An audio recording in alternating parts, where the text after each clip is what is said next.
You will see over 5,000 ads today. Let that sink in. 5,000. By the time you go to bed tonight, your brain will have been bombarded by a non-stop fire hose of commercials, pop-ups, and sponsored posts. But out of those 5,000, how many will you actually remember tomorrow morning? Maybe 5? Maybe 3? And how many will actually make you pull out your wallet? Probably just 1. The question is, why that one? What is the secret sauce that makes one message cut through the noise while thousands of others just become digital static? It's not a bigger budget. It's not a flashier logo. It's a deep understanding of human psychology. It's storytelling so powerful it bypasses the logical part of your brain and speaks directly to your heart. And that is exactly what we are going to dissect today. We are pulling back the curtain on the most creative, most viral, and most psychologically brilliant commercials ever made in the United States. By the end of this, you won't just be an entertained viewer. You'll be a smarter consumer. You'll be able to spot the techniques being used on you, and if you're a creator, a marketer, or a business owner, you are going to learn the blueprint for making people not just see what you're selling but truly believe in it. Let's start with a product that is, by definition, one of the most boring things on the planet: a razor. It's a piece of metal and plastic.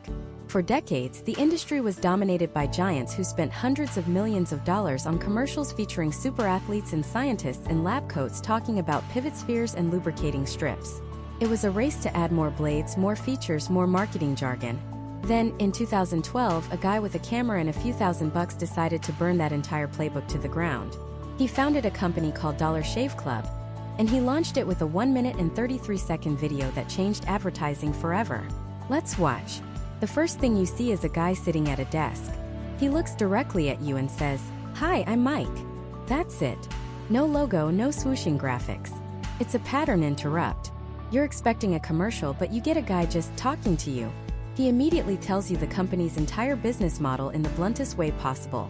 For $1 a month, we send high-quality razors right to your door. It's simple, it's clear, and then he delivers the line that became a war cry for an entire generation of startups. Are our blades any good? No. Our blades are F*** and great. The swear word isn't just for shock value. It's a signal. It says, we're not a stuffy corporation. We're one of you. We talk like you. And this is where the genius kicks in. Mike doesn't just sell you his product. He gives you a villain. He points the finger at the big brands and their ridiculous costs. He says, and do you like spending $20 a month on brand name razors? 19 of it goes to Roger Federer. He's creating a common enemy. He's framing the choice not as Dollar Shave Club versus Gillette, but as smart people like us versus the big, greedy celebrity endorsing machine. He's not selling you a razor. He's selling you membership into a club of savvy consumers who have hacked the system. The rest of the video is pure, controlled chaos. He's walking through a warehouse. He's got a machete. There's a guy in a bear costume. He's making it rain with $100 bills that are actually just $1 bills. Every single second is designed to be unpredictable and rewatchable. Your brain can't get bored because it has no idea what's coming next. He's talking about how great the razors are for men, women, and even for your grandfather who's in a coma. It's absurd. It's hilarious. And it's memorable. The video ends not with a plea to buy, but with a confident, almost casual invitation. Stop forgetting to buy your blades every month. dollarshaveclub.com. So what's the lesson? You don't need a Hollywood budget to go viral. You need 3 things: a clear enemy, an undeniable value proposition, and the courage to have a personality. Dollar Shave Club sold rebellion. They sold intelligence. And they built $1 billion company on the back of a single, perfectly crafted YouTube video. Okay, that's the scrappy startup playbook. Raw, authentic, and a little bit dirty. But what happens when you're the exact opposite? What if you're a 100-year-old legacy brand? A brand so old it's literally what your grandfather smelled like. I'm talking about Old Spice. By the mid-2000s, Old Spice was dying. It was the dusty red bottle in the back of the medicine cabinet. Their problem was monumental. How do you make a relic cool again? You don't just release a new ad. You orchestrate a cultural resurrection. And you do it with a commercial that still, to this day, makes people ask, how in the world did they film that? The ad is called The Man Your Man Could Smell Like. It opens on a perfectly chiseled man, Isaiah Mustafa, in a towel. Standard stuff. But then he looks straight into the camera and says, hello ladies. Boom. Right there they did something brilliant. They completely ignored their target user men and spoke directly to the person who was actually buying the body wash, their wives and girlfriends. He's not talking to the guy in the shower, he's talking to the woman on the couch watching TV, telling her, "Look at your man, now back to me." He's creating an aspirational fantasy. And then the magic begins. The entire commercial is presented as a single unbroken shot. He says, "Where are you? You're on a boat." And the bathroom set literally falls away behind him to reveal he's on the deck of a yacht.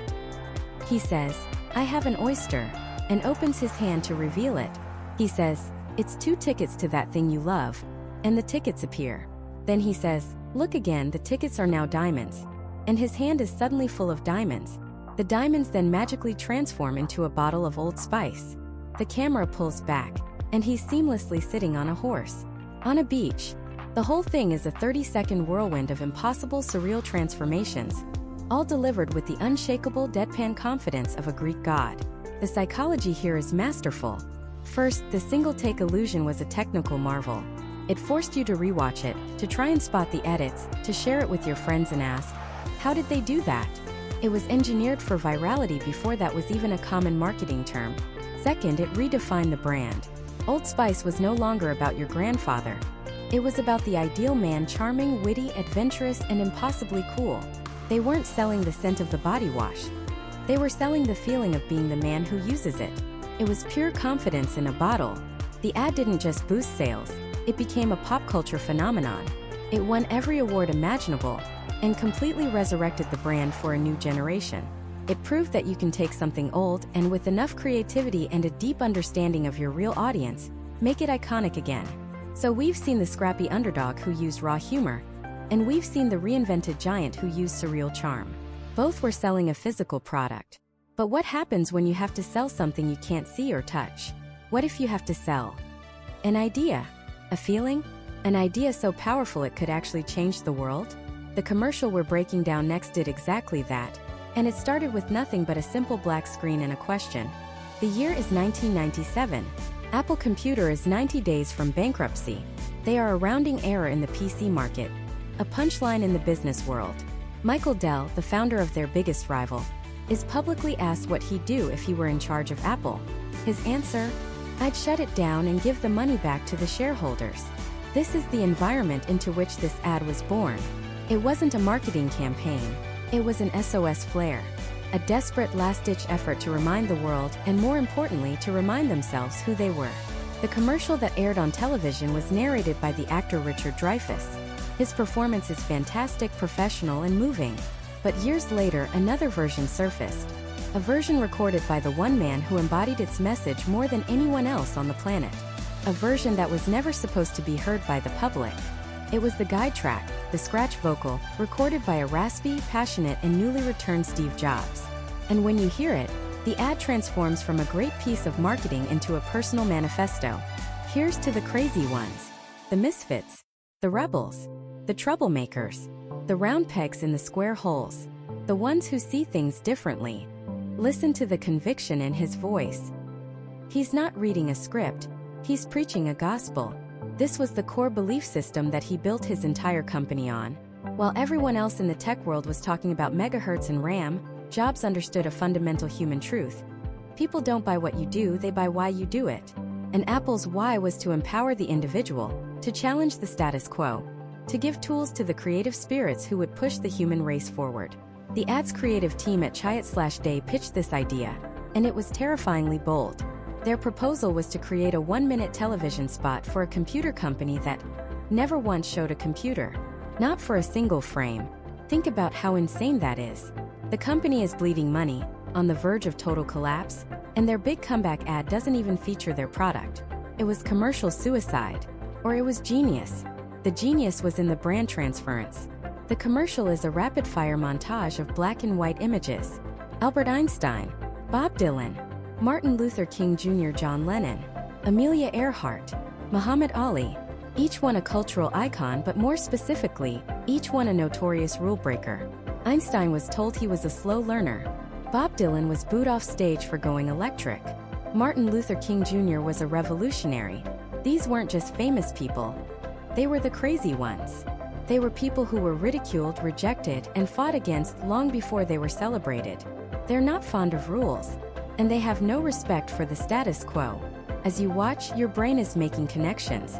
You're associating the feelings you have for these historical figures, admiration, respect, inspiration, with the silent brand behind the message. The ad doesn't say, "Our computer is fast." It says, "The people who change the world are misfits, and we are the company that builds tools for them." It's not selling you a box of wires and silicon, selling you an identity. It's looking you in the eye and saying, "Do you feel different? Do you feel misunderstood? Good. You're one of us." This is a masterclass in targeting a psychographic, not a demographic. They weren't aiming for males 18 to 49. They were aiming for anyone of any age who had ever felt like a round peg in a square hole. They were building a tribe. And then there's the slogan itself, "Think different." From a purely grammatical standpoint, it's wrong. It should be "think differently." Adverb, not adjective. The ad agency fought to have it corrected, but Jobs was adamant. He insisted on "think different." Why? Because think differently is a suggestion. It's passive. Think different is a command. It's a call to action like think big or think victory. It's a noun. It's a state of being. You don't just act different. You are different. That tiny grammatical mistake is the entire point. It breaks the rules just like the people it celebrates. You can quote them, disagree with them, glorify or vilify them. About the only thing you can't do is ignore them, because they change things. This line is pure poetry. It acknowledges the struggle. It admits that being a crazy one isn't easy. People will vilify you. They will fight you, but they won't be able to ignore you. It's a promise of impact. It's a validation for every artist, entrepreneur, and inventor who ever poured their soul into something nobody else understood. And here's the most brilliant part. The ad never tells you what to do. It never says buy a Mac. The call to action isn't commercial. It's spiritual. It's a call to embrace your own inner misfit. The Apple logo appears only in the final 3 seconds. By the time you see it, the connection is already cemented in your mind. Apple isn't a computer company. Apple is the official sponsor of the human spirit. They push the human race forward. And while some may see them as the crazy ones, we see genius. That's the pivot. The line that pays it all off. It reframes what society might label as a flaw, being a troublemaker, a rebel, and recasts it as the very source of genius. It's one of the most powerful positioning statements in the history of business. The ad concludes with what is now one of the most famous lines ever written for a brand. Because the people who are crazy enough to think they can change the world are the ones who do. Chills. Every single time. In 60 seconds, Apple went from being an irrelevant, dying computer manufacturer to a philosophy, a movement. The campaign was an astounding success. It didn't just stop the bleeding. It redefined the brand for the next quarter century. Every single thing Apple has done since, from the iMac to the iPhone, from the Apple Store to the App Store, has been a fulfillment of the promise made in this one commercial. It gave them their North Star. This ad is proof that the most powerful marketing doesn't sell a product. It sells a belief. It finds a universal human truth and holds it up like a mirror. It doesn't persuade you. It affirms something you already feel deep down inside. It tells a story that makes you the hero. Apple sold an idea by being profound, poetic, and deadly serious. But what happens when the thing you need to sell isn't an idea? What if it's something people actively avoid thinking about? Something mundane, boring, and utterly unsexy? How do you make a commercial for something like insurance, not just memorable but hilarious? How do you make it go viral? The next ad we're breaking down did exactly that. It didn't use a whisper of inspiration. It used a screaming, utterly ridiculous catchphrase, delivered by a camel. That's right, a camel, walking through an office. The year is 2013 and Geico, a company that had already mastered the art of quirky advertising with its gecko and caveman, decides to drop an ad that would not just be watched, but become a weekly ritual for millions of Americans. You already know what I'm talking about.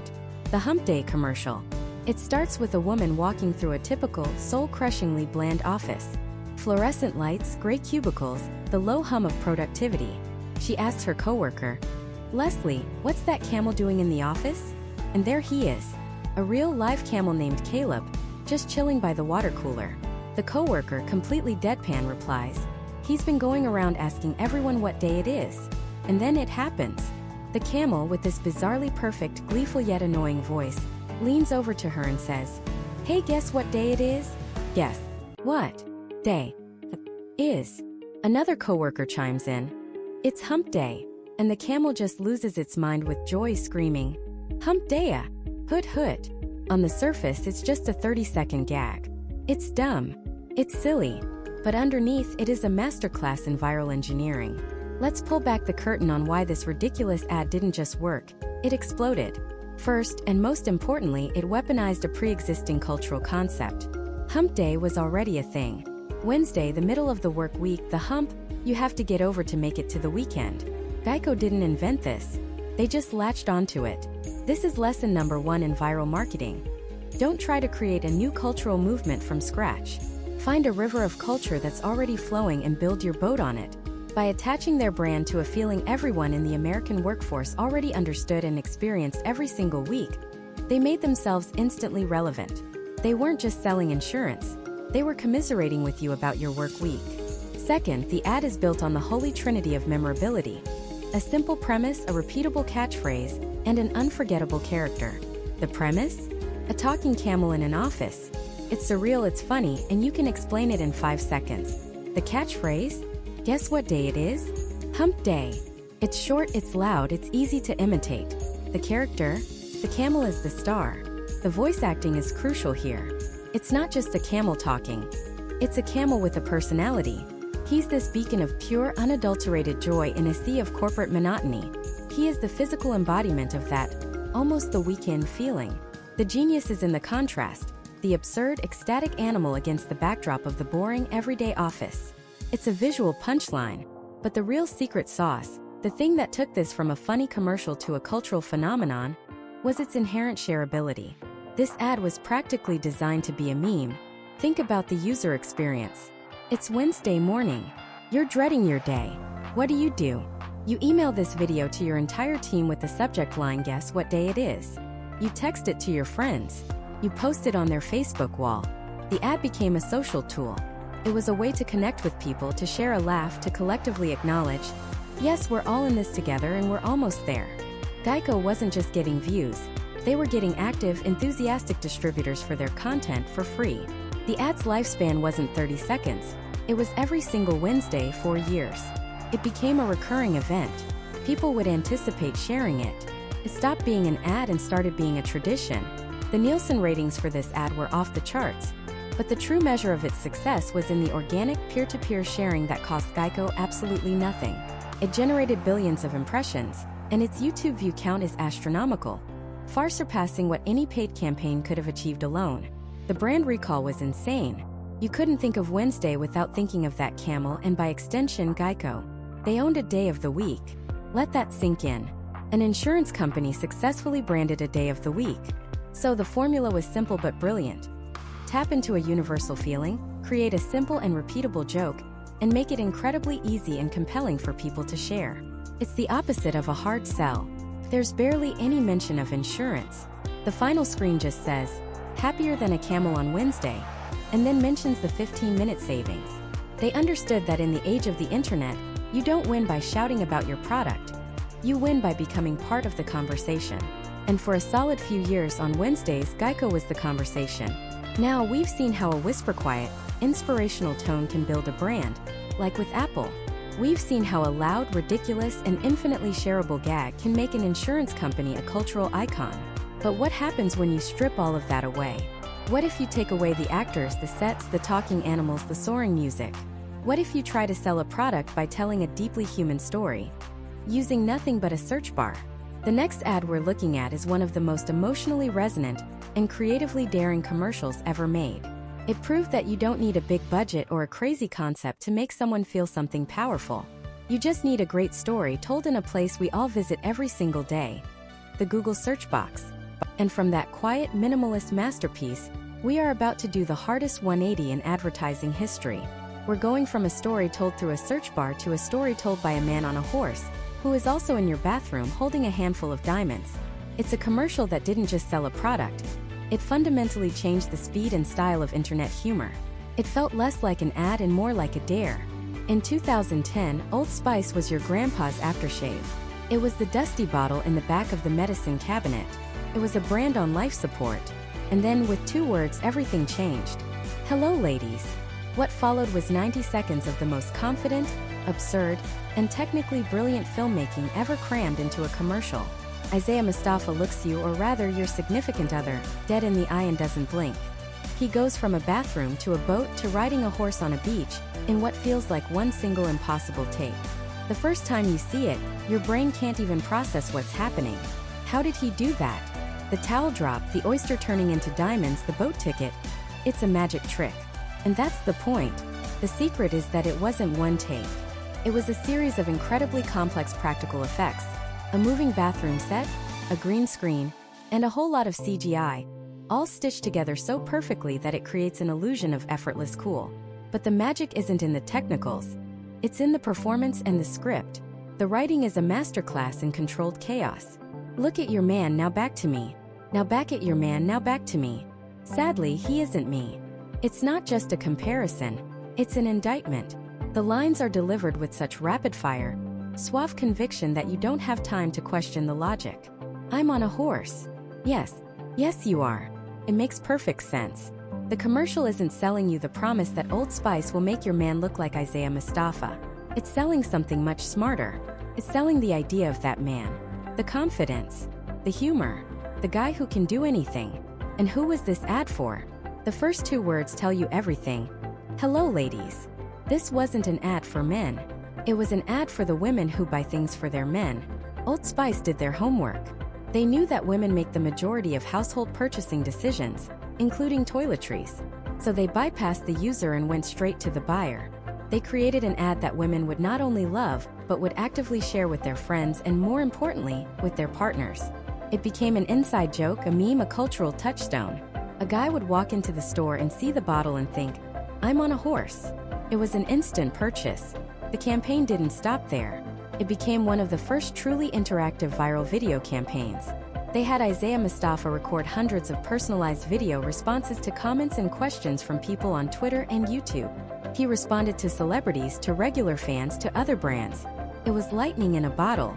Old Spice went from being a forgotten relic to the #1 selling men's body wash in the United States, almost overnight. It proved that in the age of the internet, an ad didn't have to just be an ad. It could be a conversation.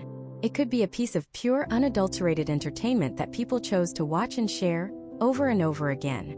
But what if you don't have the budget for a moving bathroom set, a boat, and a majestic white horse? What if all you have is a warehouse, a camera, a few $1,000s, and a guy named Mike? 2 years after Old Spice redefined the big-budget commercial, a tiny startup called Dollar Shave Club uploaded a video to YouTube that would, in its own way, be just as revolutionary. The video starts with a man sitting at a desk, looking directly into the camera, and he says with the calmest demeanor imaginable, "Hi, I'm Mike, founder of DollarShaveClub.com. What is Dollar Shave Club?" And for the next 90 seconds, he proceeds to light the entire men's grooming industry on fire. The video is the polar opposite of the Old Spice ad. It's not slick, it's gritty. It's not magical. It's brutally, hilariously honest. Mike Dubin, the actual founder and CEO, walks you through his actual warehouse. There's no pretense. He's not an actor. He's a guy who's genuinely annoyed that he has to spend $20 a month on brand name razors. And he lays out his value proposition with surgical precision. For $1 a month, we send high-quality razors right to your door. Then he breaks down why his competition is so expensive. You think the razor is so good? No. A third of the price goes to Roger Federer. He's calling out the entire marketing playbook of his billion-dollar competitors. He's telling you that you're not paying for technology. You're paying for celebrity endorsements and fancy packaging. And he does it while walking past employees doing genuinely weird things. A guy in a bear suit. A woman duct taping boxes. A toddler shaving a man's head. It's pure, unscripted feeling chaos that somehow feels more authentic than the most polished ad on television. The script is legendary. It's packed with unforgettable, perfectly delivered lines. And do you like spending $20 a month on brand name razors? 19 of it goes to Roger Federer. Are our blades any good? No. Our blades are F*** and great. He actually swears. In his own commercial. It was a record scratch moment. Brands didn't do that. But Mike knew his audience. He wasn't talking to a focus group, he was talking to his friends. He was talking to every guy who was tired of the same old corporate song and dance. The humor is dry, it's smart.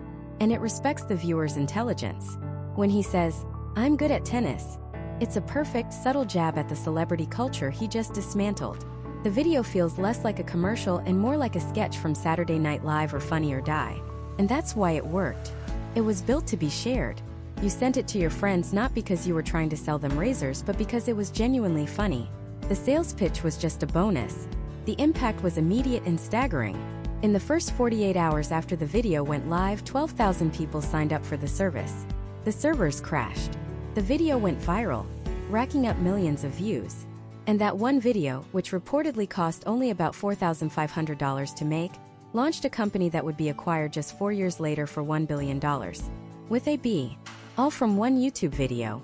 What Old Spice and Dollar Shave Club did, from two completely different ends of the budget spectrum, was prove the new golden rule of advertising in the digital age. Don't interrupt what people are interested in, be what they are interested in.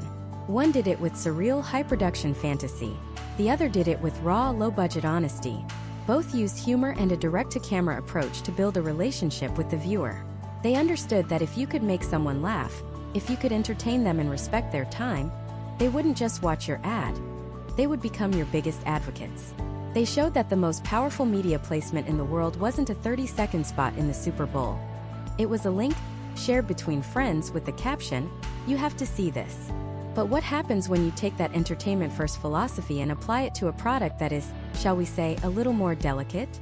Well, you don't get much more delicate than the bathroom. Specifically, the act of number 2.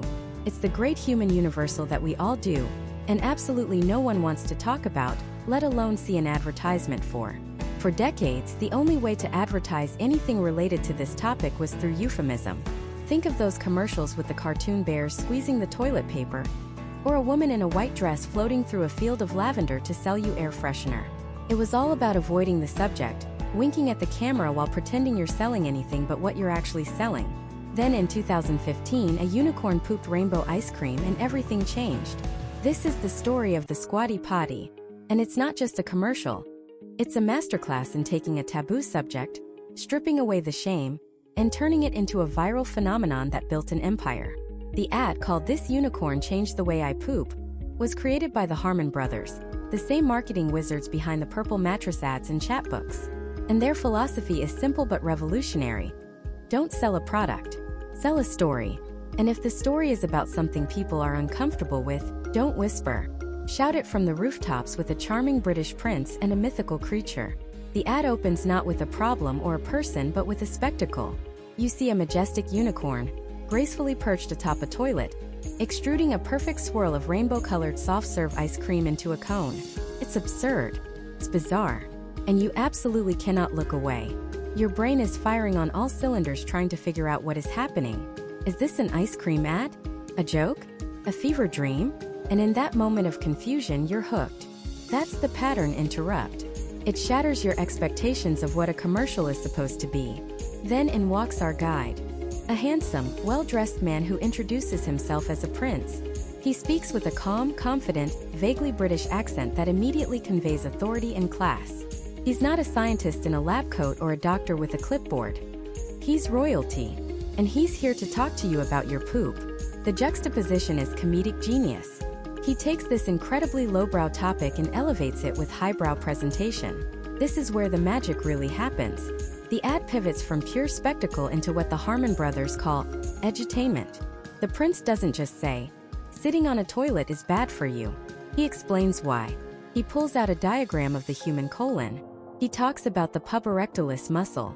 He demonstrates with a simple tube how sitting creates a kink that makes elimination difficult, leading to hemorrhoids, bloating, and constipation. Think about what's happening here. In the span of 60 seconds, this ad has identified a problem you didn't even know you had.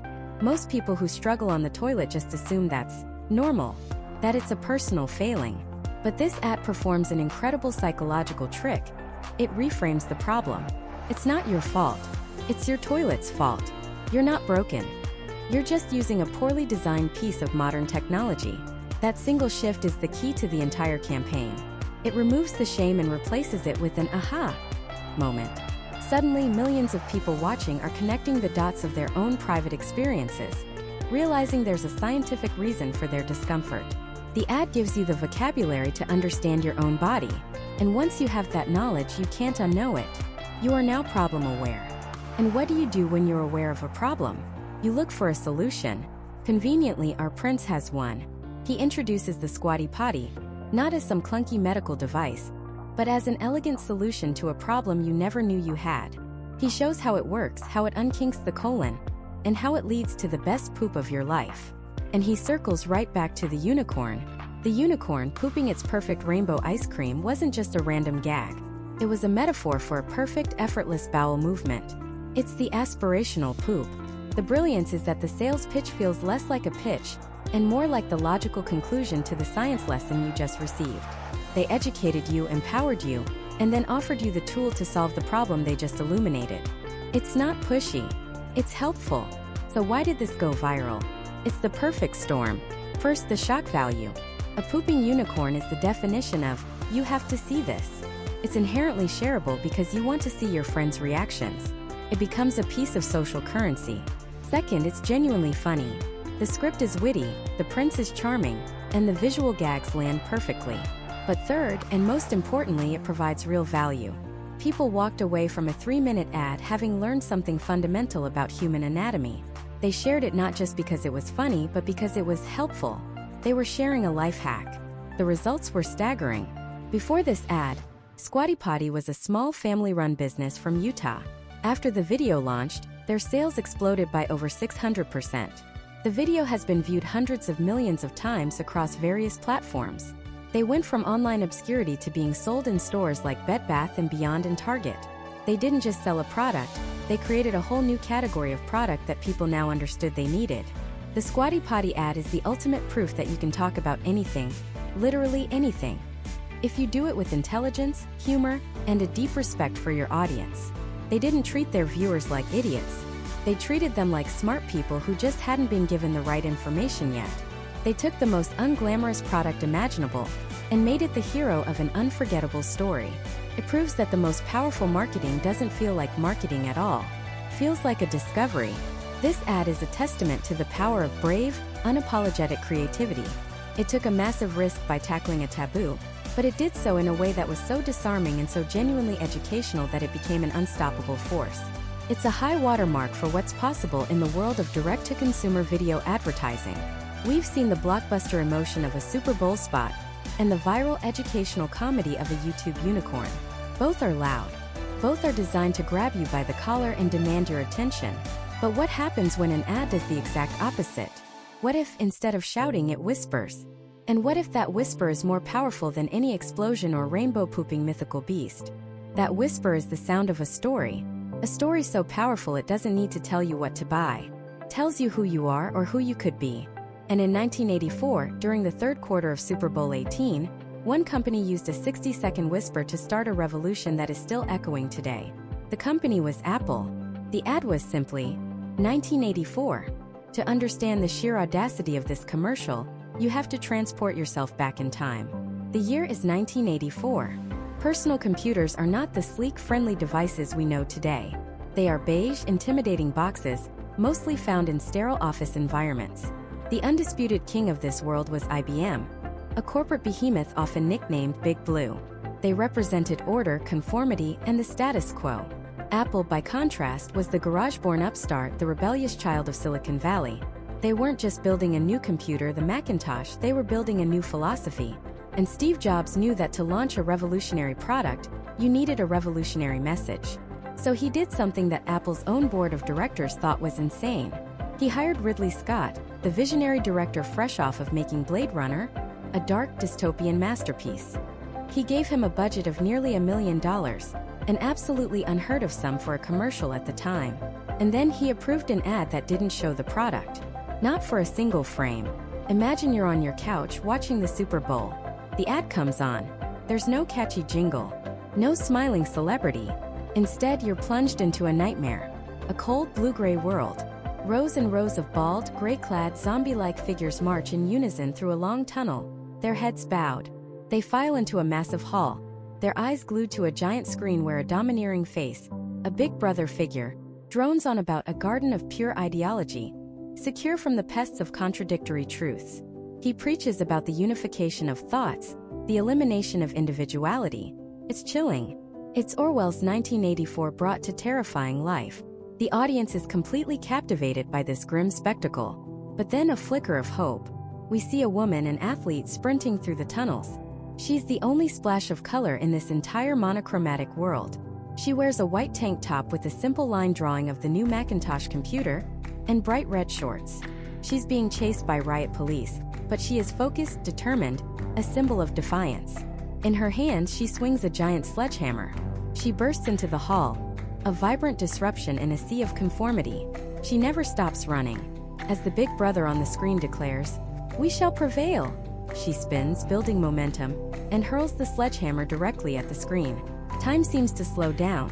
The hammer flies through the air, a projectile of pure rebellion, and smashes into the face of the dictator.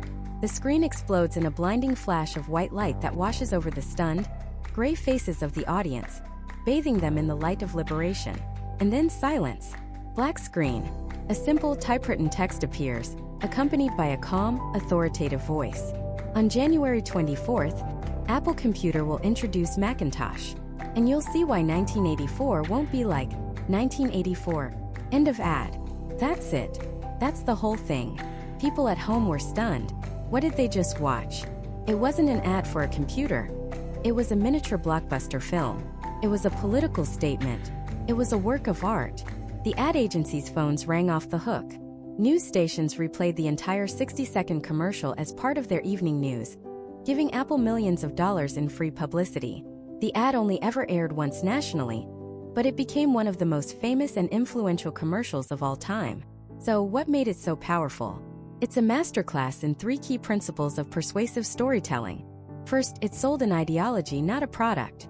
Apple understood that people don't just buy what you do, they buy why you do it. The 1984 ad never listed the Macintosh's specs. It didn't mention its graphical user interface or its mouse. Instead, it sold the idea of freedom. It sold creativity, individuality, and the power to challenge the status quo. The Macintosh wasn't just a tool. It was the sledgehammer you could use to smash the big brother in your own life. It was a declaration. I am not a drone. I am a rebel. I am a creative. This is branding on a mythological level. Second, every great story needs a villain. By evoking Orwell's novel, Apple brilliantly cast IBM as the oppressive, thought-controlling big brother without ever saying their name. This is genius-level marketing judo. They created a powerful us versus them narrative. In this story, Apple was the colorful hero fighting for the people, and IBM was the gray, monolithic empire. This transformed the act of buying a computer from a simple consumer choice into a moral and political statement. You weren't just choosing a different operating system. You were choosing a side in the war for the future of humanity. And third, they created an unmissable event. The decision to air it only once during the single biggest television event of the year was a stroke of marketing brilliance. It created scarcity and an insane level of buzz. It made the ad feel like a significant cultural moment, not just a commercial break. People who missed it heard about it from friends and colleagues the next day. Did you see that crazy Apple ad? It dominated the conversation. In today's language, it went viral before viral was a thing. It was a whisper so profound that it made millions of other people do the shouting for them. The legacy of 1984 is everywhere in modern advertising, especially on YouTube. Every brand that tries to build a tribe or a movement is walking in Apple's footsteps. Look at a brand like Liquid Death. They don't just sell canned water. They sell rebellion against boring corporate wellness culture. They created a villain, plastic bottles, and bland marketing, and positioned themselves as the heavy metal, punk rock alternative. They're selling an identity, and the water is just the proof of purchase. That's the 1984 playbook. This single explosive ad was designed to etch a brand's identity into the cultural consciousness in a single night. It was a lightning strike meant to be seen once and talked about forever. But this raises a different question. What if you don't have $1 million budget and Ridley Scott on speed dial? What if your strategy isn't a single massive explosion but a slow burn? What happens when a brand doesn't create a myth, but instead creates a friend? A character so memorable, so beloved, that they become a recurring star in a multi-year advertising sitcom, someone you actually look forward to seeing in the commercial break. You get Flo from Progressive. You get Jake from State Farm. You get the gravelly-voiced, chaos-loving Mayhem from Allstate. These aren't just mascots. They are full-fledged characters living week to week in 30-second episodes on our screens. And at the top of that mountain, in her crisp white apron and with her iconic red lipstick, stands Flo. For over 15 years, actress Stephanie Courtney has portrayed this relentlessly upbeat insurance clerk. Think about that. 15 years. That's longer than Friends was on the air. It's a run that rivals The Simpsons. Progressive has created one of the most successful and long-running sitcoms in American history, and they just happen to sell insurance on the side. But it didn't start that way. Go back and watch the early commercials from 2008. The concept was simple. A pristine, white, heavenly superstore for insurance. Flo was just one of the employees, a quirky but helpful guide. She was a bit part, but something about her clicked. That over-the-top enthusiasm, that wide-eyed sincerity about something as mundane as insurance. It was funny. It was memorable. And Progressive was smart enough to see it. They didn't just see a good ad, they saw a star. So they leaned in. Hard. They gave her a name tag. They gave her a sidekick, the eternally flustered and lovable Jamie. Then they added Mara, the deadpan foil to Flo's energy. Suddenly it wasn't just a store. It was a workplace comedy. We started to learn their dynamics. We saw them in different situations, training new employees, dealing with rival insurance agents, even going on a bizarre Mad Max-style road trip. The genius of this is that it completely bypasses our natural ad blocker. We're not being sold to, we're being entertained. We're checking in on characters we know. The sales pitch is secondary to the gag. The Name Your Price tool isn't just a feature. It's a prop in a comedy sketch. This strategy is built on a profound understanding of human psychology. We build relationships with fictional characters. We feel like we know them. And who are you more likely to trust with your car insurance? A faceless, multi-billion-dollar corporation? Or Flo, the friendly, slightly weird lady who's been helping people on your TV screen since you were in high school? Let's break down one of the most brilliant examples. The Flomance arc with Jon Hamm. The ad opens with Jon Hamm on a date with Flo. He's completely smitten. He loves her passion for insurance, her knowledge of deductibles. It is, on its face, utterly absurd. But it works on so many levels. First, it's hilarious. The contrast between the suave, handsome Don Draper and the perky insurance clerk is comedy gold. Second, it's a meta-commentary on Flo's own celebrity. She has become so famous that of course Jon Hamm would want to date her. It acknowledges her status as a cultural icon. But here's the most important part. The entire ad is a conversation about the benefits of Progressive. Jon Hamm is literally listing the reasons to switch. He's captivated by her talk of bundling home and auto, of Snapshot rewarding good drivers. The sales pitch is the entire dialogue of the scene, but it's disguised as flirtatious banter. We're so busy laughing at the absurdity of the situation that the marketing message slides right in, completely unopposed. And the punchline? Flo isn't interested in Jon Hamm. She's only got eyes for her one true love. A great deal on insurance. It perfectly reinforces her character. She is pathologically obsessed with her job, and that's why she's the best person to help you. It's a masterstroke. This brand character strategy isn't unique to Progressive, but they perfected the sitcom model. Let's look at the other titans. You have Jake from State Farm. He's not the quirky comedian. He's the aspirational good neighbor. He's calm, reassuring, and always there. The original Jake was a real employee, which gave the campaign an incredible dose of authenticity.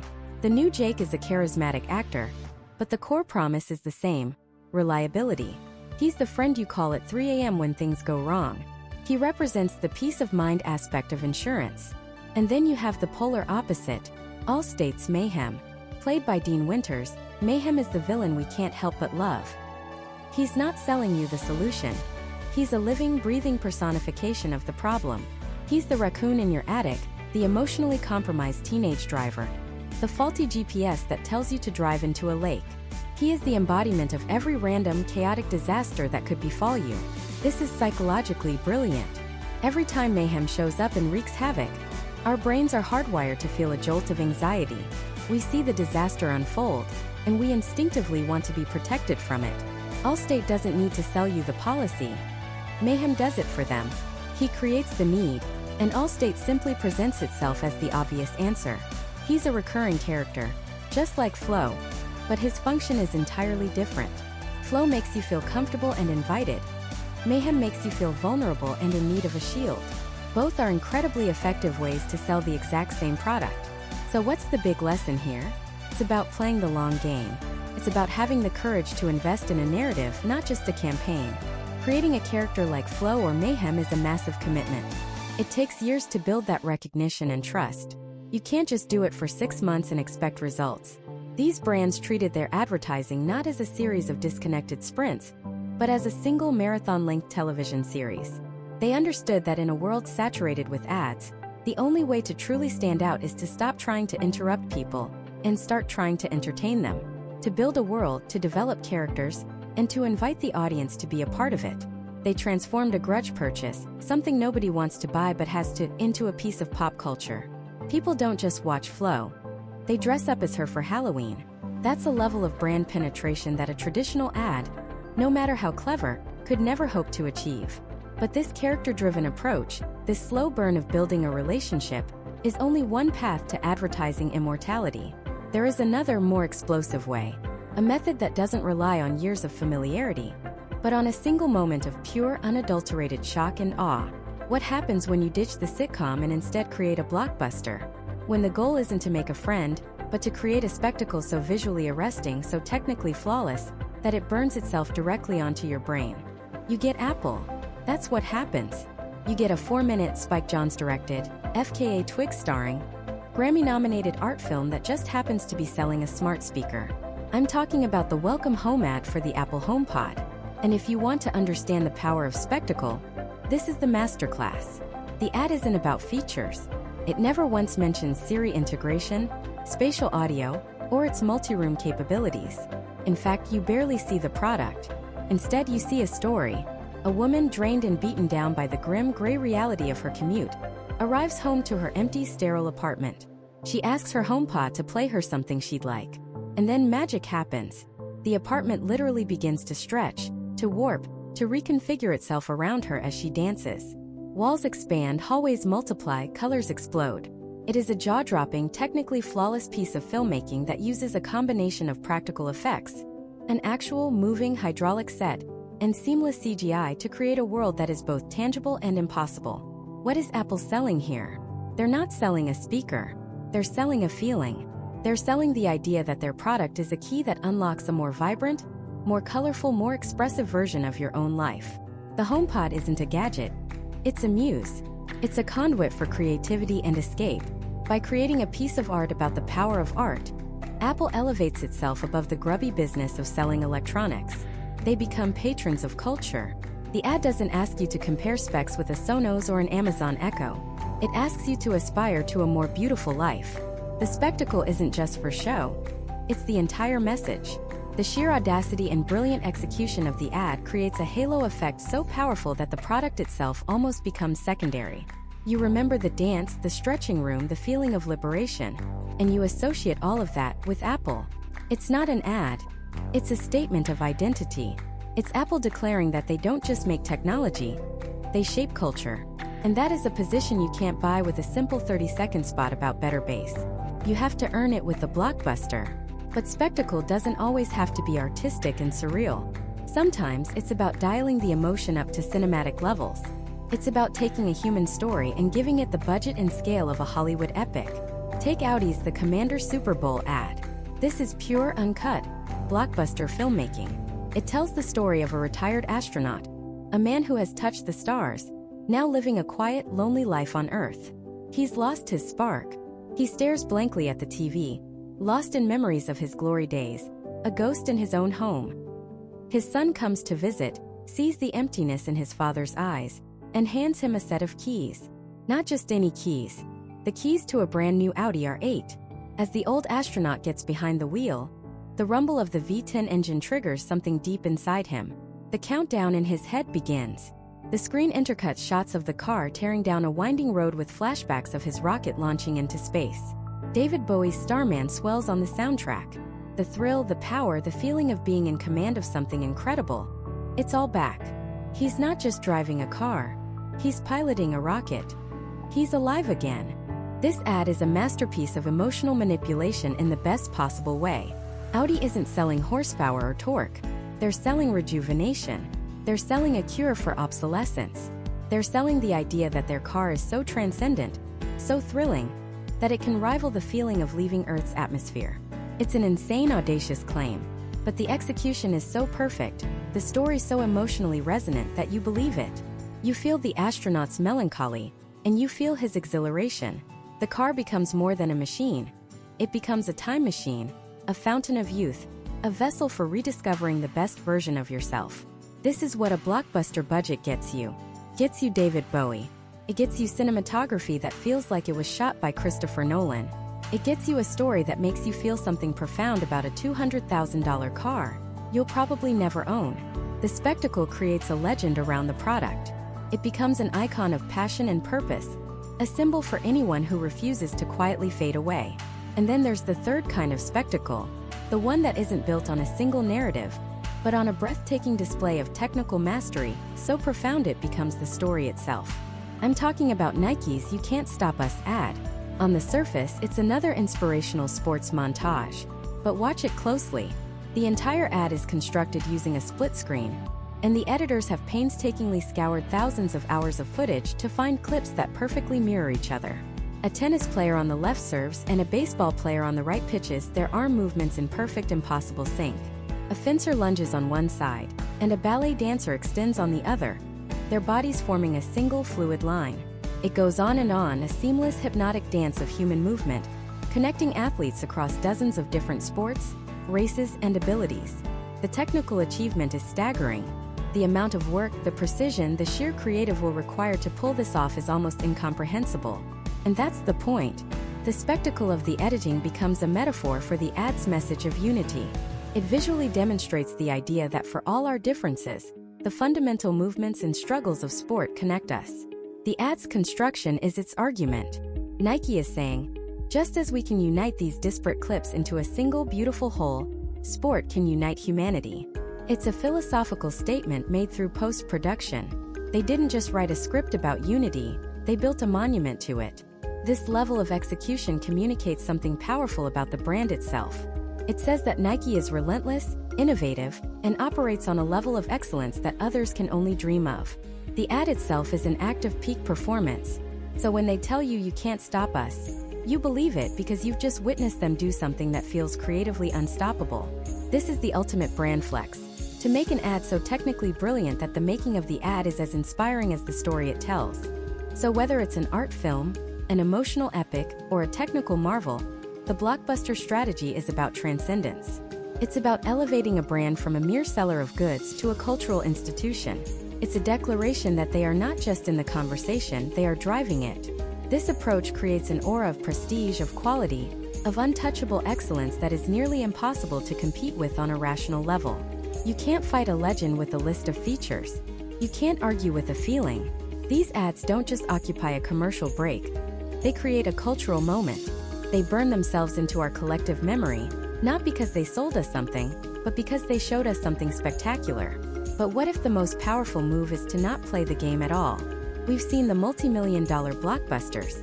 We've seen the carefully crafted sitcoms. But what happens when a brand decides to throw the entire rulebook into a bonfire? What if the most creative commercial is the one that barely feels like a commercial at all? This is it. This is the commercial that looks you dead in the eye, fully aware of what it is, and says, "Hi, I'm an ad. You know it, I know it. We've got 30 seconds. Let's just have some fun with this." It's a strategy built on a foundation of pure, unadulterated honesty. And nobody does this better than Ryan Reynolds in Mint Mobile. Imagine you're scrolling and a video starts. It's him standing in a field. He says, "We're shooting our big holiday ad. And I've decided to go with the classic marketing trope, nostalgia." He gestures around. We've got the soft lighting, the gentle music, the childhood home. And then he just stops. He looks at the camera. "But my childhood home was in Canada. We're in a field in Savannah. This isn't my mom. It's an actress named Arlene. And we're not really here to reminisce. We're here to sell you phone service." The music cuts out. The soft lighting is gone. It's just him talking to you. He breaks down the exact cost of the ad, how much they're saving by not hiring a huge crew, and how those savings are passed on to you. He's literally deconstructing the commercial while you are watching it. This isn't just breaking the fourth wall. This is taking a sledgehammer to the fourth wall, selling the rubble for scrap, and telling you how much money you saved on demolition. Why does this work so well? Because it treats you like an adult. For decades, advertising has operated under a fragile truce. They pretend their product will change your life, and we pretend to believe them. This style of ad shatters that truce. It says, let's stop pretending. You need phone service. We sell it for cheap. The end. It's so jarringly transparent that it feels more trustworthy than the most beautifully shot, emotionally manipulative masterpiece. The humor comes from the absurdity of the honesty. It's the marketing equivalent of a magician showing you exactly how the trick is done. And you're somehow even more impressed. They're not trying to trick you into liking them. They're trying to inform you into respecting them. And in a world saturated with disingenuous brand messaging, respect is a far more valuable currency than affection. This meta-commentary, this self-aware wink, is a powerful tool. It's a brand acknowledging the game. But what happens when you take this philosophy to its absolute extreme? What if you go so far beyond the wink that you remove the ad entirely? What if the goal isn't just to be honest about the commercial, but to create something so valuable, so compelling, that the brand itself becomes a footnote in its own story? This brings us to the final frontier of creative advertising, the brand documentary. And the undisputed champion of this realm is Patagonia. In 2013, Patagonia released a 27-minute film online called Worn Wear. The film isn't about a new fleece jacket. It's not about a winter sale. The film follows a handful of people. A surfer, a climber, a fisherman, who have owned the same pieces of Patagonia clothing for decades. We see a woman who has patched her jacket over and over again after bare encounters. We see a man who has worn the same shorts for 30 years. The entire film is a celebration of not buying new stuff. It's a beautifully shot, deeply moving ode to repairing things, to cherishing quality, to consuming less.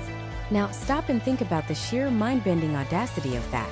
A for-profit clothing company spent its marketing budget to produce a high-quality documentary about the virtue of not buying their products. On paper, this is commercial suicide. It's like Coca-Cola funding a film about the benefits of drinking water. It makes no logical sense. But it's also one of the most brilliant marketing moves of the 21st century, because Patagonia understands something that 99% of companies don't. They're not in the business of selling jackets. They're in the business of selling an identity. They're selling a philosophy. When you watch Worn Wear, you're not being sold a product. You're being invited into a belief system. The film says, we believe the world would be a better place if people bought fewer, better things that last a lifetime. We believe in sustainability. We believe in fighting against the throwaway culture of fast fashion. And here's the genius, they never have to say, and by the way, our products are the fewer better things you should buy. They don't need to. By creating the story, by championing the value, they become the default solution. The film elevates them from a clothing retailer to a thought leader. It repositions every single competitor, the North Face, Columbia, as part of the problem. They're the ones making the disposable junk. Patagonia is the one trying to save the world. This is marketing on a spiritual level. It bypasses the logical part of your brain that compares prices and features, and it goes straight for your soul. It asks you, what do you believe in? Who do you want to be? Do you want to be a mindless consumer? Or do you want to be a conscious, responsible citizen of the planet? The jacket is no longer a jacket. It's a membership card. It's a physical symbol of your values. And that is why people are willing to pay a premium for a Patagonia fleece. They're not just paying for Polartec fabric and a zipper. They're paying for the story. They're paying for the documentaries. They're paying for the feeling of being part of the solution, not part of the problem. Patagonia spent millions of dollars on a film that tells you to buy less. And in doing so, they created a tribe of fiercely loyal customers who will buy only from them for the rest of their lives. They played the long game. They chose to build a cathedral instead of a billboard. This is the ultimate evolution of the anti-ad. The Mint Mobile ad succeeds by being brutally honest about its own commercial nature. The Patagonia documentary succeeds by transcending it entirely, by creating something with so much inherent value, as a piece of entertainment, as a piece of philosophy, that it ceases to feel like marketing at all. It becomes a gift, and that, in turn, fosters a level of brand loyalty that a traditional 30-second spot can only dream of achieving. We've seen it all. We've seen the Hollywood-level epics and the gut-busting comedies. We've seen the ads that deconstruct themselves and the ads that disguise themselves as art. They all approach the challenge from wildly different angles, with different tones, budgets, and goals. But there is a single unifying thread that connects every single one of these creative triumphs. There is a secret ingredient, a foundational principle that they all share, which elevates them from mere commercials into pieces of culture. It's not about being funny. It's not about being emotional. It's something far more fundamental, something hiding in plain sight this whole time. The secret isn't what they're selling. It's who they're selling. Every single one of these legendary commercials, from the hilarious to the heart-wrenching, understands one profound truth about human nature. They are not in the business of selling a product. They are in the business of selling an identity. Think about it. A terrible commercial tells you what a product does. It lists features, boasts about specs, and screams about low prices. A good commercial tells you how a product will make you feel. It shows happy, smiling people and promises convenience or joy. But a legendary commercial, a commercial that becomes a cultural artifact, it does something else entirely. It tells you who you are when you use that product. It sells you a better version of yourself. Let's rewind and look at the ads we've just seen through this new lens. That groundbreaking computer ad from back in the day? It wasn't about processing speeds or screen resolution. It was a flag planted in the ground. It was a declaration. It said, "You are not a mindless drone. You are a rebel, a creative, a free thinker who is here to change the world." It didn't sell a beige box. It sold you membership into an exclusive tribe of innovators. It sold you the identity of someone who sees the world differently. What about that razor company that blew up on YouTube? The ad barely even showed the product. Why? Because they weren't selling 5-blade cartridges and a lubricating strip. They were selling you the identity of a smart, savvy consumer who is too clever to be ripped off by the big guys. You're not just a customer, you're in on the joke. You're part of the club of people who value common sense and a good laugh over corporate nonsense. That's an identity. And the athletic brand that has dominated for decades? They have built an entire global empire on this single principle. They don't sell shoes. They sell the identity of an athlete. They don't sell apparel. They sell the identity of the person who pushes through the pain, the person who gets up one more time than they're knocked down. They're not selling you a product that will help you achieve greatness.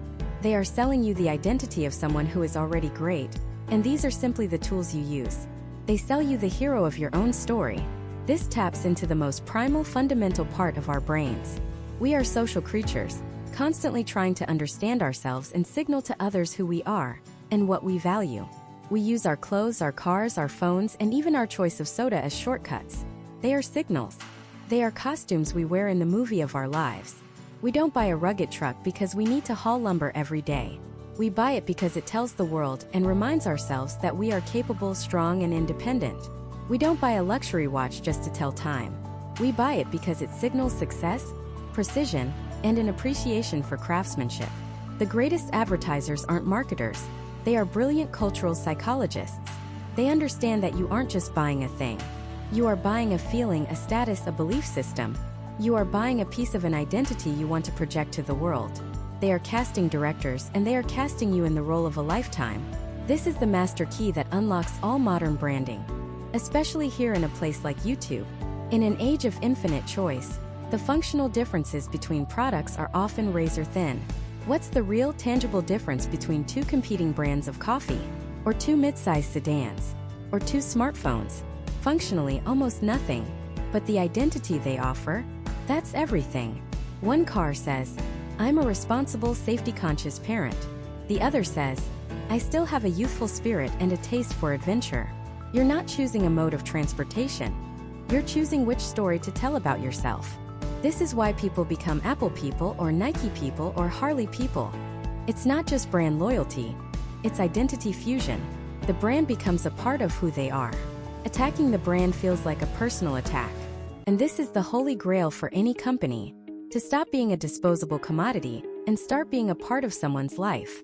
The old model of advertising was about intrusion. It was about interrupting the TV show or the article you were trying to read with a message you didn't ask for. The new model, the one mastered by these creative geniuses, is about reflection. The goal is to create something that reflects your values, your humor, and your aspirations so perfectly that it becomes the content you want to watch and share. It doesn't intrude on your identity. It validates it. It makes you feel seen. It says, "We get you." So the next time you're watching a commercial on YouTube and you find yourself oddly captivated, don't just ask, "What are they trying to sell me?" Ask yourself a much deeper question. Who are they telling me I can be? Look past the product. Look for the promise. The promise of being smarter, cooler, stronger, more rebellious, more sophisticated, or a better parent. Because the most powerful and creative ads in the world don't just want a space in your shopping cart. They want a space in your soul.